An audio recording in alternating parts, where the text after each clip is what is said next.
Assalamualaikum warahmatullahi wabarakatuh. Bertemu kembali bersama saya Raihan Mahdi dari Teknik Informatika. Dan sudah lama saya tidak membuat video ini.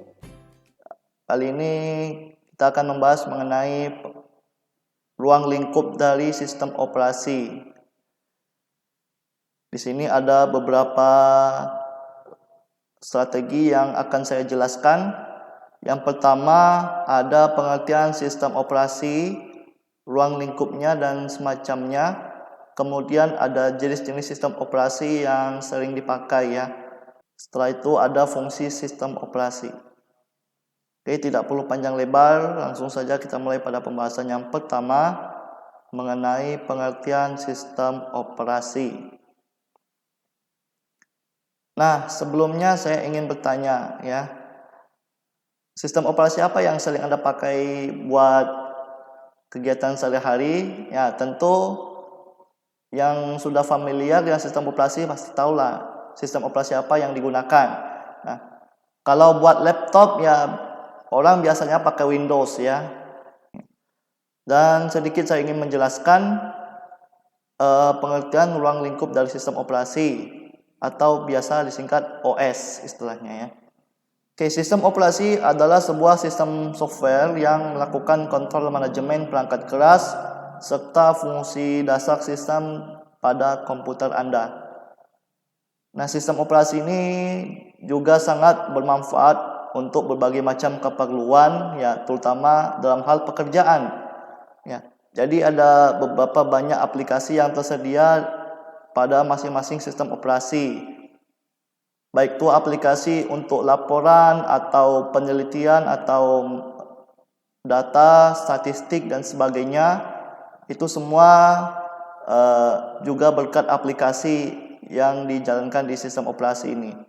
Jadi untuk mempermudah pekerjaan seseorang, ya tentu kita membutuhkan sebuah aplikasi yang tertanam pada sistem operasi ya. Nah, berikut pengertian sistem operasi menurut para ahli terkemuka ya. Menurut Muhammad Suyanto, sistem operasi adalah sebuah sistem yang terdiri dari beberapa komponen perangkat lunak maksud saya ya, atau software yang memiliki fungsi untuk mengontrol seluruh aktivitas yang sudah dilakukan komputer. Berikutnya, menurut Lim Wuxiamsi, sistem operasi adalah sebuah perangkat lunak yang memiliki tugas, ya jadi tugas untuk menjalankan pekerjaan, dan juga tugas yang dimaksud di sini adalah memanajemen atau mengontrol, ya istilahnya manajemen ya, mengatur perangkat keras sekaligus operasi dasar sistem lainnya yang termasuk juga buat menjalankan program aplikasi yang tertanam di sistem operasi tersebut. Secara umum, sistem operasi adalah software pertama yang diinstal pada memori komputer setelah komputer tersebut menjalankan booting ya. Booting itu adalah untuk istilahnya kayak startup gitu ya. Ketika pas menghidupkan laptop, nah di situ ada muncul logo Windows misalkan ya, lagi loading. Nah, jadi pertama kali pas kita menyalakan laptop itu disebut dengan booting. Sementara program atau aplikasi lainnya baru bisa diinstal jika sistem operasi sudah terpasang. Nah, jadi kita misalkan pas membeli laptop baru kan sistem operasinya tidak tertanam. Jadi dia sebelum laptop itu digunakan harus sudah terinstall sistem operasi Windows misalkan. Jadi ini ya semacam advanced option ini. Dia harus dipasang sistem operasi supaya nanti bisa digunakan. Kalau tidak ada sistem operasi itu berarti laptopnya tidak bisa dijalankan ya. Oke, lanjut. Layanan inti sebuah OS adalah memberi tampilan antarmuka pengguna atau user interface serta memberikan akses kepada penyimpanan, kemudian manajemen ruang penyimpanan serta penjadwalan tugas dan semacamnya. Oke, lanjut. kita akan membahas mengenai jenis-jenis sistem operasi. Nah, sistem operasi itu sebenarnya ada banyak macam-macamnya, tapi yang saya jelaskan di sini cuma 6 poin saja ya. Yang pertama ada MS-DOS. MS-DOS bisa dibilang merupakan nenek moyang dari sistem operasi yang dimiliki oleh Microsoft ya. Jadi sebelum Windows itu berkembang ya, zaman dulu orang menggunakan sistem operasi DOS ya.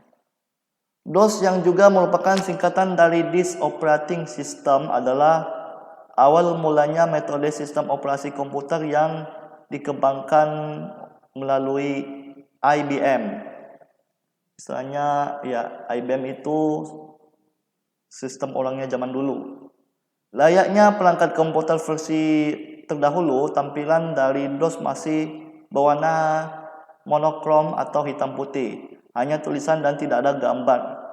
Karena masih jadul dan belum ada antarmuka, proses memasukkan instruksinya pun menggunakan tulisan yang sekarang kita kenal dengan istilah command prompt ya. Jadi command prompt itu cuman tulisannya aja ya, backgroundnya hitam semuanya.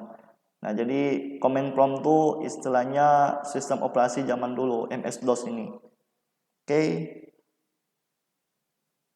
Ada beberapa kelebihan dari sistem operasi DOS. Yang pertama, penyimpanannya ringan sehingga tidak menghabiskan banyak memori.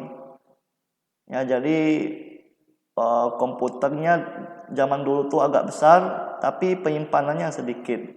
Ya, kalau penyimpanan sedikit ya berarti bisa menghemat memori. Kemudian ukurannya sangat kecil serta memiliki kompatibilitas yang tinggi. Adapun kekurangannya ya adalah ya seperti yang sudah dijelaskan, tampilannya masih monokrom ya, hitam putih, belum ada user interface juga dan juga belum ada gambar. Kemudian instruksinya hanya berupa tulisan saja ya. Oke. Nah, ini dia. Kita akan lanjut ke poin yang kedua, yaitu sistem operasi Windows. Nah, ini yang sering kita pakai buat laptop Anda sehari-hari ya.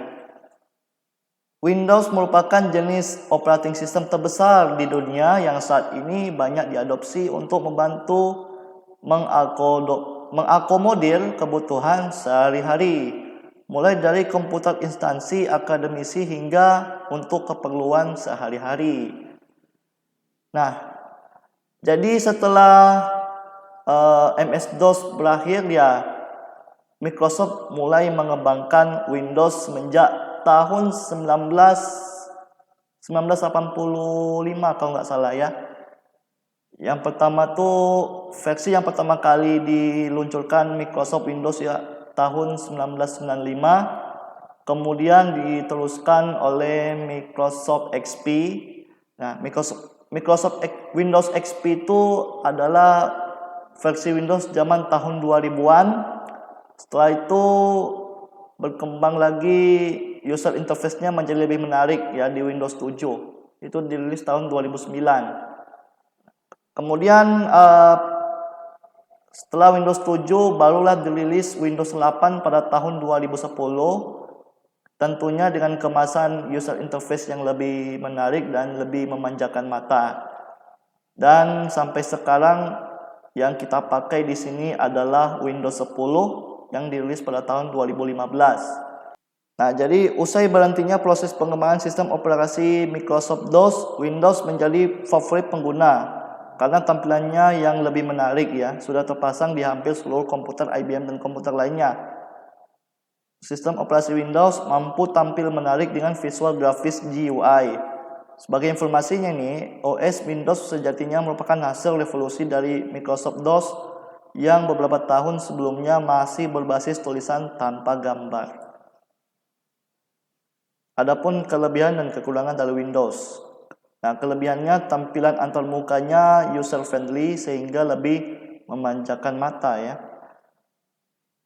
Kemudian proses instalasi aplikasinya lebih mudah ya, karena prosesnya tidak ribet aja kok. Cuman membutuhkan sekitar 2 jam saja lah ya. Kemudian di Windows ada banyak aplikasi yang ditawarkan untuk kebutuhan sehari-hari. Misalkan buat desain grafis, orang lebih suka pakai Adobe ya. Nah, Microsoft juga menyediakan Adobe ya, bisa dipakai buat kebutuhan desain grafis. Kemudian ada Microsoft Word, Excel, PowerPoint, dan banyak aplikasi yang ditawarkan. Kekurangan dari Windows yaitu tidak open source, lumayan mahal, mudah diretas karena sistem keamanannya lemah.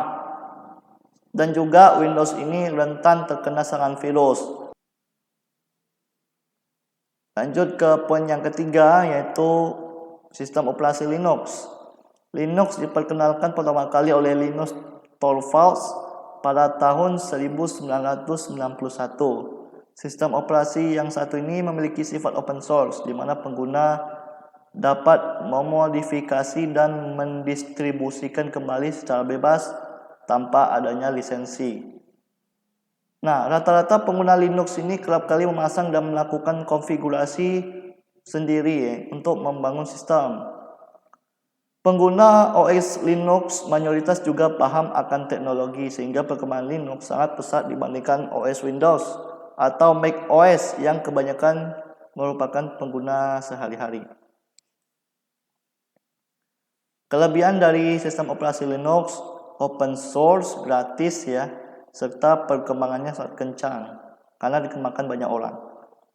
Adapun kekurangannya tidak dianjurkan bagi pengguna pemula ya, awam ya. Dan juga aplikasi Linux ini terbatas ya, karena dia bersifat limited edition istilahnya. Kemudian cara install Linux itu terbilang sangat susah dan ribet sekali. Ya, saya pun belum pernah memakai Linux ini ya, karena nggak tahu cara makainya ya. Oke, lanjut. Nah, ini biasanya ada pada sistem operasi Apple ya. Mac OS, singkatan dari Macintosh Operating System, adalah sistem operasi eksklusif yang terdapat di komputer Apple saja. Mac OS yang diluncurkan pada tahun 1984 pertama kali digunakan untuk komputer bernama Lisa. Lisa tak lain adalah komputer hasil racikan Steve Jobs setelah ia menempuh perjalanan spiritual ke India. Oke, kelebihan dari Mac OS ini lebih stabil ya, karena dia buatan Apple, jadi sangat cepat ya. Tampilan antarmuka cocok untuk kebutuhan multimedia, memiliki keamanan tinggi dan tidak mudah diretas. Serta Mac OS ini aman dari serangan virus. Ya, jadi tak heran lah kalau laptop Mac OS itu sekarang mahal ya, soalnya ada banyak kelebihannya, ada fiturnya. Nah, kekurangan di sini harganya sangat mahal, seperti yang saya jelaskan tadi ya. Kurang optimal untuk gaming ya. Karena ya ini bukan sistem operasi Windows. Kalau Windows tuh ya orang boleh saja pakai buat main game. Nah, yang lebih saya tekankan di sini, Mac OS ini hanya digunakan untuk keperluan multimedia atau bekerja saja ya. Jadi itulah intinya. Yang kelima adalah sistem operasi Unix. Sama halnya seperti DOS, Unix merupakan jenis OS komputer generasi lawas yang banyak digunakan hingga menjadi citra bakal munculnya generasi OS saat ini. Unix sudah mempunyai banyak versi yang bisa dipilih oleh pengguna terkait keunggulan dan daya tarik utama. Ada beberapa aspek yang bisa dicoba, namun dari segi penggunaan, Unix saat ini sudah sangat jarang digunakan. Karena itulah tadi, Windows sudah sangat berkembang. Mac OS pun juga. Ya. Oke, kelebihannya tidak mudah terkena virus dan penggunaannya gratis alias open source. Samping itu kekurangannya, tampilannya kurang menarik dan tidak memiliki banyak pilihan driver. Oke, yang keenam adalah sistem operasi Android. Nah, inilah sistem operasi yang sering dipakai di smartphone Anda ya. Jadi pada zaman sekarang ini orang lebih suka pakai HP yang Android. Kalau zaman dulu HP yang biasa digunakan adalah HP Symbian atau enggak BlackBerry atau enggak Windows Phone. Tapi Windows Phone tuh sudah tidak ada lagi ya. Karena Windows tuh hanya digunakan di laptop saja. Android adalah software untuk perangkat mobile yang mencakup sistem operasi, middleware, dan aplikasi kunci. Pengembangan aplikasi pada platform Android menggunakan bahasa pemrograman Java dan Kotlin. Ada banyak sekali aplikasi yang ditawarkan di sistem operasi Android ini. Di samping untuk keperluan, Android ini juga menyediakan fasilitas hiburan ya, dan juga untuk sosial media. Jadi lengkap semua ya. Baik itu ada email, program SMS, kalender, peta, browser, kontak, dan lain-lain. Nah, kita masuk pada urutan versi Android. Android sendiri dirilis perdana pada tanggal 5 November tahun 2007. Android bersama Open Handset Alliance menyatakan mendukung pengembangan standar terbuka pada perangkat seluler. Nah, jadi di sini Android ternyata juga memiliki kode untuk versi Android-nya ya. Yang paling umum itu adalah versi makanan ringan atau istilahnya dessert gitu ya. Jadi versi pertama yang dirilis Android itu yaitu adalah Android 1.0 Alpha atau istilahnya Astro Boy. Nah, jadi Android itu pada umumnya memang seperti ini logonya, robot. Android 1.0 Alpha ini dirilis pada tanggal 23 September tahun 2008 dan tidak ditujukan untuk kebutuhan komersial. Walaupun belum dirilis secara komersial, versi Android ini telah dilengkapi fitur dukungan akses web browser, streaming YouTube, pemutar media, Google Maps, dan sinkronisasi dengan aplikasi Google lainnya. Kemudian ada Android 1.1 beta setelah Alpha ini ya. Versi ini dirilis pada tahun 2009 ya. Sama seperti pendahulunya yang ini Alpha, versi Android belum dirilis secara komersial, artinya belum ditujukan untuk ponsel karena waktu itu masih menggunakan Symbian atau Java ya. Kemudian di tahun 2009 juga Android merilis versi Cupcake 1.5. Versi Cupcake ini dirilis pada bulan Oktober tahun 2009. April maksud saya ya. Untuk pertama kalinya Google memberi nama Android untuk versi makanan ringan ya. Android Cupcake dibekali dengan on-screen keyboard seiring dengan semakin populernya perangkat layar sentuh pada masa itu. Pada versi ini pula, Android didukung dengan aplikasi rekam video. Fitur auto rotasi pun ditambahkan untuk memudahkan pengguna dalam mengubah orientasi layar ke portrait atau landscape. Kemudian Android 1.6 Donut ya, yang dirilis pada bulan September tahun 2009. Di versi ini Android mulai mendukung perangkat CDMA, ya istilahnya handphone 3G. Untuk pertama kalinya pula Android mendukung resolusi layar ganda. Pembaruan besar-besaran dilakukan pada Android Market dan status beta pun dicabut untuk versi Donut. Lanjut ke versi 2.0 Eclair. Eclair ini dirilis pada bulan Oktober tahun 2009. Untuk pertama kalinya Google Maps dibekali dengan fitur navigation di mana pengguna bisa mendapatkan panduan rute ke lokasi tertentu. Tombol on screen mulai diperkenalkan sehingga produsen mobile bisa menghilangkan tombol fisik untuk perangkat Android. Jadi seluruhnya itu udah layar sentuh. Lanjut ke versi 2.2 Froyo. Dirilis pada bulan Januari tahun 2010. Di situ ada beberapa fitur yang disediakan. Salah satunya adalah live wallpaper. Nah, itu mulai diperkenalkan dan pengguna bisa berinteraksi dengan wallpaper hanya dengan menekan layar. Tombol home pun mulai disematkan untuk memudahkan pengguna kembali ke home screen. Nah, jadi di Android Froyo ini sudah mulai ada tombol home ya. Kemudian aplikasi clock beralih dari tampilan analog ke digital serta menampilkan waktu dan cuaca saat diklik. Kemudian Android 2.3 Gingerbread. Gingerbread dirilis pada bulan Desember tahun 2010. On-screen keyboard mengalami pembaruan penting untuk meningkatkan kecepatan dan akurasi pengetikan. Selain itu, dukungan untuk kamera depan juga dimulai pada versi Gingerbread yang kemudian membawa pengguna pada tren selfie. Lanjut ke versi Android 3.0 Honeycomb. Honeycomb dirilis pada bulan Februari tahun 2011. Ini adalah versi Android di bawah arahan desain dari Matthias Duarte dan pertama kalinya menggunakan tampilan holographic. Android Honeycomb pada awalnya diluncurkan khusus untuk perangkat tablet.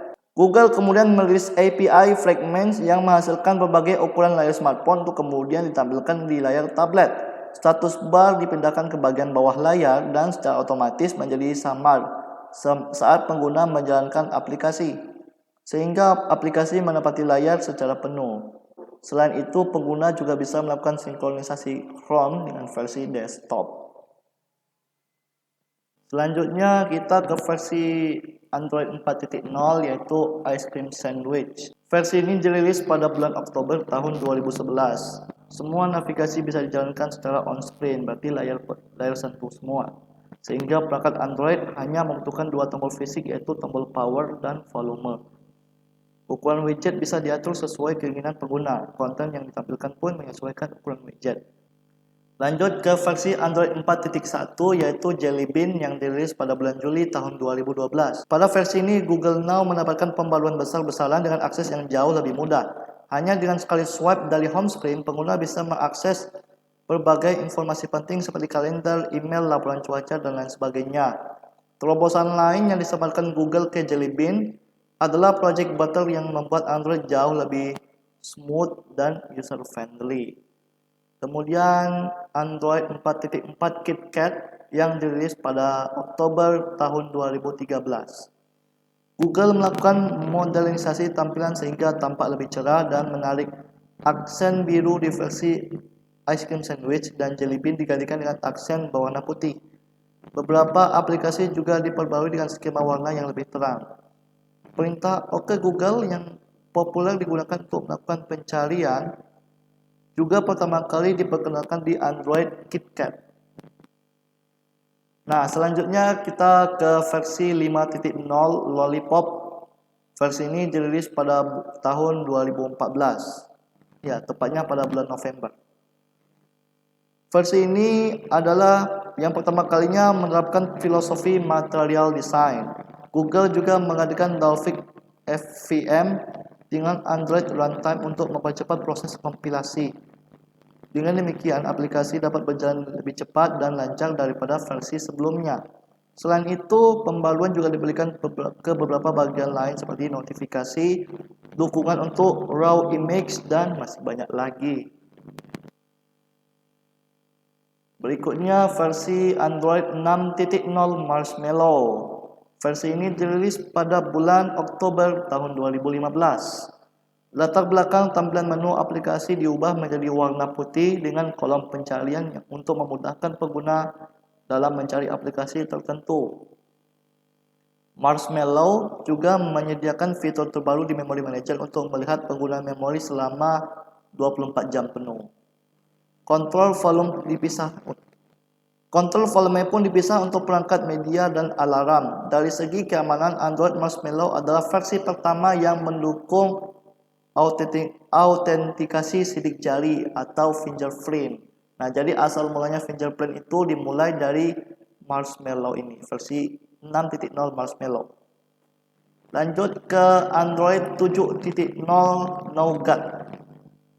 Dirilis pada bulan Agustus tahun 2016. Asisten digital yang sebelumnya bernama Google Now di versi ini diubah menjadi Google Assistant. Notifikasi pun mendapatkan pembaruan besar berupa pengelompokan pemberitahuan sehingga lebih efisien. Nougat juga mendukung multitasking yang memungkinkan pengguna untuk melakukan splitting antar aplikasi. Dengan demikian, pengguna bisa membuka aplikasi lain tanpa harus menutup aplikasi yang sering dijalankan. Kemudian versi Android 8.0 Oreo. Versi ini dirilis pada bulan Agustus tahun 2017.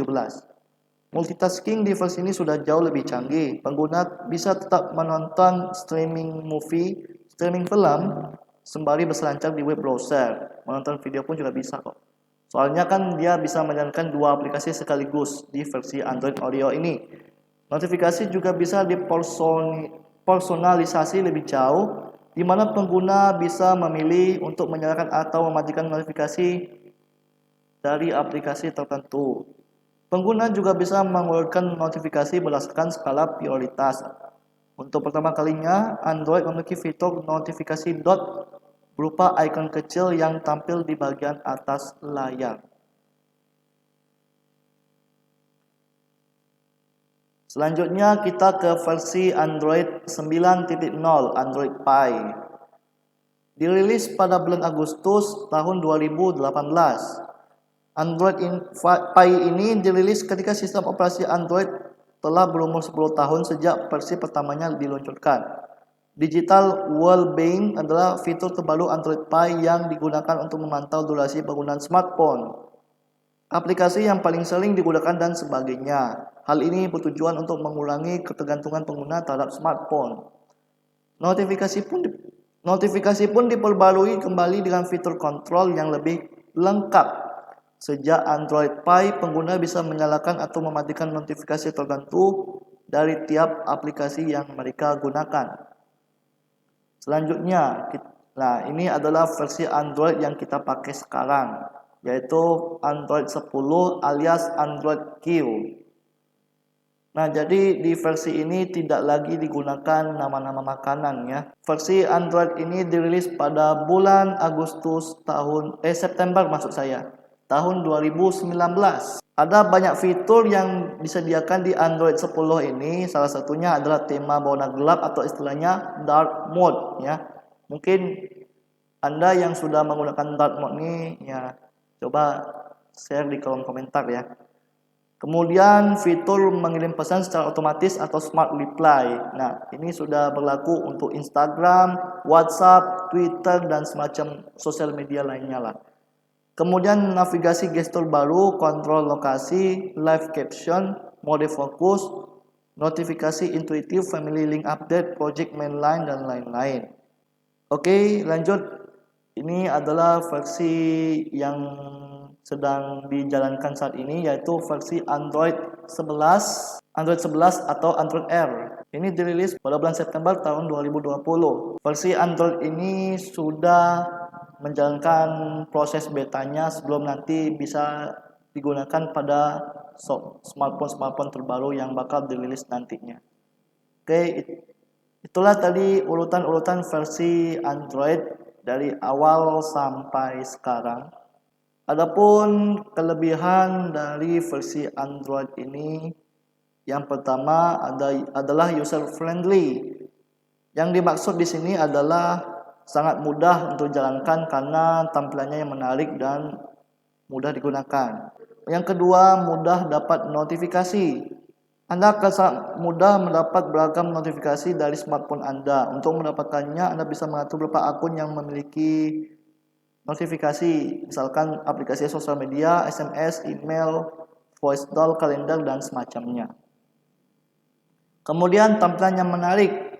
Keunggulan yang lainnya yang didapatkan dari segi tampilan sistem Android yang menarik dan tidak kalah baiknya dengan iOS atau Apple. Hal ini dikarenakan dari awal Android memang mengusung konsep dan teknologi iOS, hanya saja Android merupakan versi termurah dari iOS ya. Lanjut ke yang keempat, yaitu open source. Sistem operasi ini memang memiliki konsep open source yang mana pengguna dapat bebas mengembangkan sistem Android versi miliknya sendiri, sehingga akan banyak sekali custom ROM yang bisa Anda gunakan. Lalu yang kelima, banyak ragam aplikasi menarik yang ditawarkan di versi Android ini. Nah, Google Android pun juga menyediakan aplikasi Play Store ya untuk mengunduh dan menginstal banyak aplikasi yang tersedia ya. Jadi buat Anda yang ingin mendownload berbagai macam aplikasi, silakan download di Play Store ya. Karena di situ banyak aplikasi gratis yang bisa Anda coba. Di samping banyak kelebihan yang ditawarkan oleh Android, ada beberapa kekurangan ya. Salah satunya adalah Android ini harus terkoneksi internet, apalagi kalau sekarang ini sudah koneksi 4G ya. 4G pun ya terlalu banyak makan kuota. Jadi buat Anda yang kehabisan paket, Anda belilah paket yang untuk 1 bulan dengan kuota yang lebih banyak. Ya, jadi bisa menghemat kuota ya. Oke, yang kedua, update sistem yang tidak efektif. Sistem Android memang seringkali mengalami peningkatan versi yang ditawarkan kepada penggunanya. Namun untuk mengupdate sistem Android ini bukan hal yang mudah. Anda diharuskan untuk menunggu masing-masing vendor merilis resmi update terbaru dari sistem Android tersebut. Nah, yang ketiga adalah sering mengalami lemot atau lag. Hal ini biasanya berkaitan dengan spesifikasi dari masing-masing perangkat seluler. Ya, terkadang dari penggunaan RAM ya. RAM itu menyimpan berbagai macam memori aplikasi yang sedang berjalan. Jika sistem Android memang tidak bersahabat dengan aplikasi-aplikasi yang Anda miliki, tentu akan berdampak pada leletnya pengguna smartphone. Misalkan Anda yang suka bermain game, mendownload game-game berat yang ukurannya lebih dari 2 GB, tentu akan bermasalah bagi smartphone Anda. Jadi sebaiknya kalau Anda ingin cuma main game yang ukurannya yang lebih bersahabat lah, yang lebih kecil. Oke, yang keempat, baterainya cepat habis. Mungkin hal ini sering dialami oleh pengguna sistem aplikasi Android saat ini. Apalagi jika Anda sering menyalakan paket data serta menggunakan widget dan aplikasi yang berjalan terlalu berlebihan, sehingga menyebabkan daya baterai terkuras lebih cepat. Untuk mengatasi hal tersebut, Anda bisa mengulangi aktivitas yang ada pada smartphone Anda. Jadi, kalau misalkan Anda lagi sibuk ya buat mengedit, ya pakai satu aplikasi saja lah, tidak usah banyak-banyak. Oke, itulah tadi jenis-jenis sistem operasi yang sudah saya jelaskan. Nah, kita masuk pada materi yang terakhir, yaitu fungsi sistem operasi. Adapun kegunaan dari sistem operasi di sini yaitu yang pertama, menjalankan operasi dasar. Sistem operasi menjalankan fungsi dasar pada komputer. Ia mengatur bagaimana penggunaan memori, pemrosesan data, serta penyimpanan data dan fungsi dasar komputer pada umumnya. Yang kedua, mengatur hardware.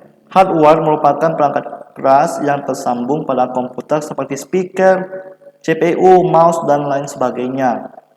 Sistem operasi bertugas mengatur kerja perangkat keras komputer serta menyambungkan perangkat keras dengan perangkat lunak agar mampu bekerja secara maksimal.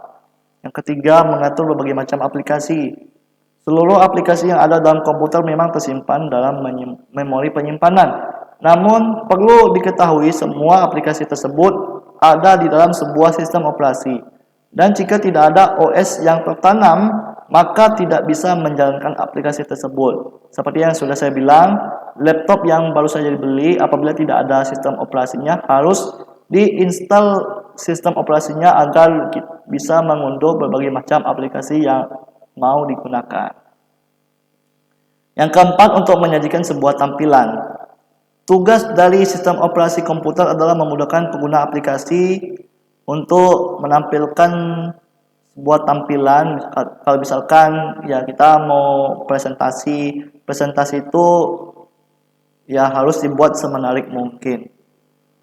Selain itu, sistem operasi memiliki tugas untuk menerjemahkan bahasa pemrograman yang berasal dari CPU yang akan ditampilkan dalam bentuk grafis, teks, dan jenis tampilan yang mudah dibaca oleh penggunanya. Di samping itu juga, sistem operasi ini memiliki fungsi sebagai sebuah interface antara user dengan penggunanya. Yang kelima, untuk koordinasi perangkat komputer. Nah, fungsi utama dari sistem operasi ini adalah dapat mengkoordinasikan semua hal yang ada di dalam komputer dalam hal menyusun program yang memiliki sifat kompleks menjadi lebih simpel dan berurutan. Dengan kata lain, memberikan kelebihan untuk membantu pekerjaan user agar lebih praktis dan lebih efisien. Dan yang keenam adalah untuk fungsi komputer yang lebih optimal. Nah, komputer memberikan optimasi kerja pada perangkat keras maupun perangkat lunak atau software adalah sebuah fungsi sistem operasi yang paling utama. Beberapa hal yang dapat dijalankan antara lain memberikan waktu dalam menjalankan CPU, memanajemen waktu penggunaan, pemanggilan file yang telah disimpan dalam hard disk, ya, dan juga memanajemen aplikasi yang sedang berjalan agar lebih optimal. Oke, demikianlah tadi materi penjelasan mengenai pengenalan sistem operasi. Apabila ada penyampaian maupun kata-kata saya yang kurang berkenan buat penonton, saya meminta maaf. Dan saya ucapkan terima kasih buat teman-teman yang sudah menonton video ini sampai habis. Jangan lupa untuk selalu subscribe, like, serta berikan komentar yang positif agar saya lebih semangat lagi untuk membangun konten YouTube yang lebih menarik. Pokoknya terima kasih juga buat yang sudah menonton. Kita berjumpa kembali di video-video selanjutnya. Saya Raihan Mahdi pamit undur diri. Assalamualaikum warahmatullahi wabarakatuh.